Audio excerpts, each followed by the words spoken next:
Yo, what is up YouTube, man? Today we are testing out slashing takeover on a 7'3" center. Now my center has a 71 driving dunk and 80 standing dunk. I couldn't go as high as I wanted on the standing dunk because I had to sacrifice so I could have shooting on my build. But even with just the 80, I get tons of standing dunks. Now, of course, I can't get driving contact dunks, but with slashing takeover, I tested it out on NBA 2K21, on current gen, on other games when you had a build with slashing takeover. Even if you didn't have contact dunks unlocked, you would actually get animations in the slashing takeover. Now, it's not like that on next gen. I can't just drive straight at these guys and then just, get a crazy jump over them with the 7'3" with slashing take. But the takeover is still really nice, It helps me be more dominant in the paint. Probably not as much as post-scoring takeover, but it is definitely the next best. Having any of the slashing takeovers on is gonna boost stats like close shot. That's just gonna make you more dominant mashing in the paint. Another thing too that's underrated is it gives you a huge speed boost.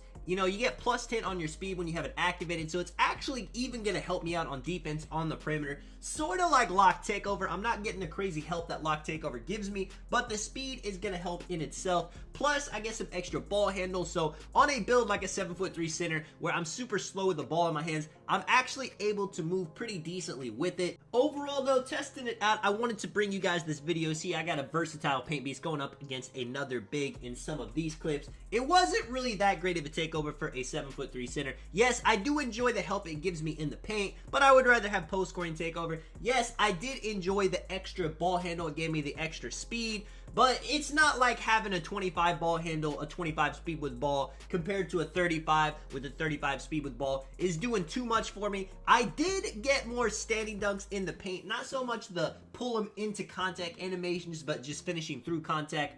But like I said, I don't think that's too much more than post scoring would actually give me. Let me know if you guys have a super tall build that you use slashing takeover on. Now, one thing I will say though, it's super easy to get slashing takeover. Look at this, man. Using the speed right here though, I do get a yam it down dunk. That's not something I can normally do without takeover. I need every bit of speed advantage I can get. Even though this guy is a big, it's not like he's slow. He's not shorter than me. And the difference in speed between like a 7'3" compared to like a 7 foot is 6'11" is pretty tremendous. Even though it's not like in previous 2Ks where 7'3s have like 40, 30 speed. 60 isn't too bad. And in this game, you can see I was actually down. I do believe that slashing takeover gave me the edge to beat this guy. If that was just making me a little bit more athletic on defense with the extra speed, if it was boosting my ball handle so I could get past him to get some driving dunks, or if it was just helping me mash more in the paint, all of those things add up. You see, man, he can't do anything. He just ends up taking contested shots. I'm showing you guys all kinds of stops, pulling the chair on him right here. I do want to give slashing takeover the credit for giving you the speed boost. If you're not running lock takeover, honestly, slashing takeover is the second best defense takeover for the perimeter. That's crazy to say. You would think, something like rim protected would be way better, but rim protecting takeover doesn't give you the extra perimeter speed like slashing takeover does. Shout out to Richie Rich as well, man. He was hopped in game chat. He told me that he watches the videos.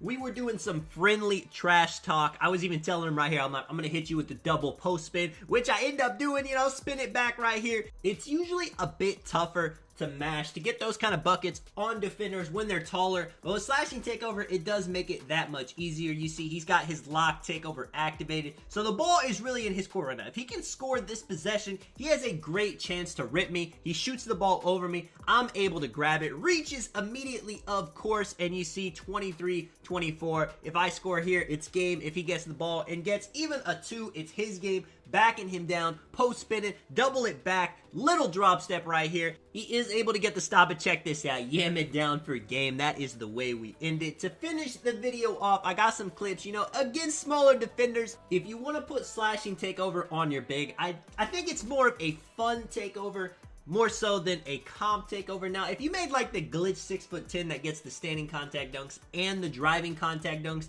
I think that could actually be, check this out, man, super fast right there. I think that could actually be pretty valid. But even if you have a build, say like my 6'9" with a 92 driving dunk, I can dunk on people pretty easily even without it. And even so, it's like, if they're sitting in the paint for a contact dunk, you could probably work for a 3 anyway. At the same time though, if you are playing a great defender, if he's bumping you, not giving you the 3, not giving you the drive, it is pretty nice to have slashing takeover activated. It can bail you out a little bit if you just drive to the paint. Maybe you get a contested layup, maybe you're able to hit a close shot that slashing takeover is going to give you the boost on, or maybe you're just able to get a contact dunk animation because of it, because your dunk rating is higher, and you get the win that way. Sometimes that is what the game comes down to, the last shots, especially in competitive situations, whether that's stage, whether that's pro-am, even on the 1v1 market right here. You have a lot of close games. People come in here, they try super hard, doing a little dribbling action, spinning back.